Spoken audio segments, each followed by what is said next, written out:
বিশ্ব মানচিত্র থেকে ইসরায়েল নামক রাষ্ট্রটা মুছে যাক। সেজন্য যদি সমস্ত মুসলিম রাষ্ট্রগুলোর ইরানকে সহযোগিতা করার প্রয়োজন হয় করতে হবে। 57টি মুসলিম রাষ্ট্রের মুসলমান একটি জাতি। কয়টি জাতি? আর যদি আপনি জাতীয়তাবাদের ভিত্তিতে, সংস্কৃতির ভিত্তিতে বিভক্তি খোঁজেন, তাহলে আমরা 57টা জাতি।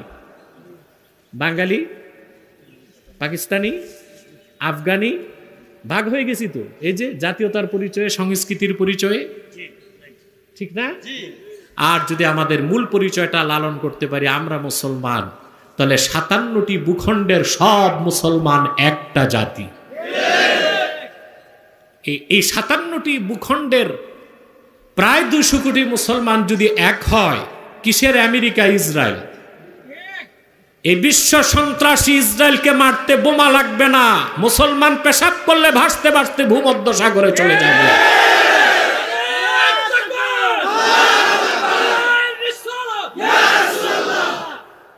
দেখেন না, ইরান থেকে মার খাচ্ছে। ইরানের সাথে আমাদের দ্বন্দ্ব আছে, কিন্তু ইহুদিদের প্রশ্নে দ্বন্দ্ব নেই। আমরা চাই বিশ্ব মানচিত্র থেকে ইসরায়েল নামক রাষ্ট্রটা মুছে যাক। সেজন্য যদি সমস্ত মুসলিম রাষ্ট্রগুলোর ইরানকে সহযোগিতা করার প্রয়োজন হয় করতে হবে। আর ইরানের সাথে আমাদের যে দ্বন্দ্ব, সেটা ইরান বেশি দূর যেতে পারবে না, কারণ মধ্যপ্রাচ্যের সুন্নি আরব রাষ্ট্রগুলোর সমর্থন ছাড়া ইরান 1 ঘন্টা টিকে থাকতে পারবে না। কিন্তু ইহুদিদের প্রশ্নে কোনো ছাড় নাই। ইসরায়েলের জারিজুরি শেষ, ওর আকাশ প্রতিরক্ষা ব্যবস্থা ছিল চ্যালেঞ্জ,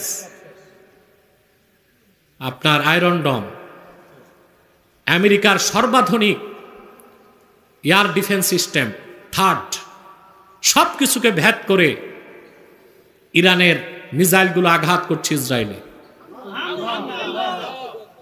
2 বছরের অধিক এই বিশ্বের অবৈধ সন্ত্রাসী হিংস্র রাষ্ট্র ইসরায়েল ফিলিস্তিন আর গাজায় মুসলমানদের রক্ত ঝরিয়েছে। যখন মিসাইলের আঘাত হয় তেল আবিবে, আমাদের হৃদয়ে আনন্দের বন্যা বয়ে যায়।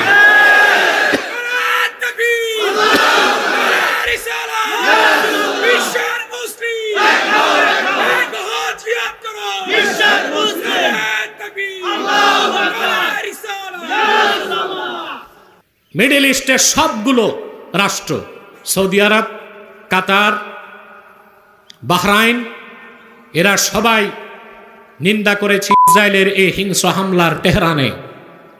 কিন্তু দ্বিতীয় বৃহত্তম মুসলিম দেশ বাংলাদেশের পক্ষ থেকে কোনো নিন্দা প্রস্তাব এখন পর্যন্ত আমার কানে আসে নাই। হওয়া উচিত কিনা বলেন? আল্লাহ করিম, কিন্তু হবে কিনা তাই তো সন্দেহ যথেষ্ট পরিমাণ। আমরা দেখব হয় কিনা, না হলেই বুঝে যাব কত ধানে কত চা। বুঝার একটা টাইম আসছে, বুঝার একটা, দেখা যাক। আপনাদের মুরব্বী নিয়ে আমি যত কথা বলছি, বাংলাদেশের কোনো মৌলবী সাহেব বলে নাই।